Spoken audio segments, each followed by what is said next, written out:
super picky about the ground. I had a real trouble with that. It did eventually work. So, I mean, it started a V8, no problem. I noticed it was cycling power about 3 seconds at a time, and I think that's probably so you don't overload it. So I waited till my dome lights flicked off and then came back on again and then cranked it and I got my full 3 seconds.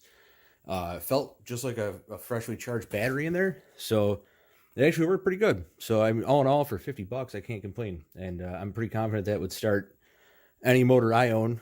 So don't be shy about buying it. I'll let you know if I have any problems in the future. I'll add an amended video, but for now, I think it's pretty good.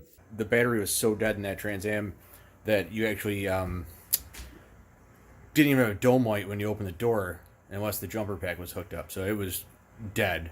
The battery's not that old. It was the cheapest value battery you could buy at Walmart probably. I bought it in March of 2019 is what the sticker is. It's going on June. It's late May 2020 right now.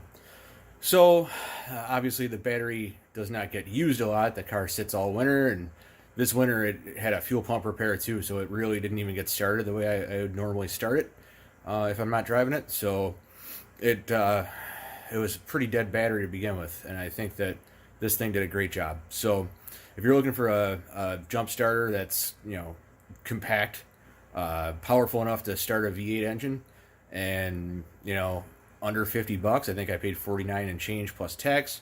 That's definitely a contender for you. And I've seen other ones in this same power range around 600 amps for $20-$30 more, and I was wondering what the differences are. I can't really seem to drum up anything that's worth another $20-$30 to me. If I had a bigger a diesel truck or something like that, I think I'd pay more, but I can't see spending more on this thing unless it for some reason doesn't last. Like I said, if I have any issues, I'll post a new video.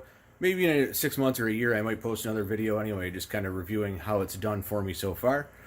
But it's been a great product. Very happy with it. And I would buy it again if I had to. So thanks for watching. Please don't forget to like and subscribe.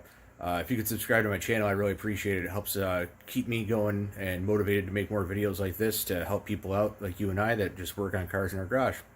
Thanks again.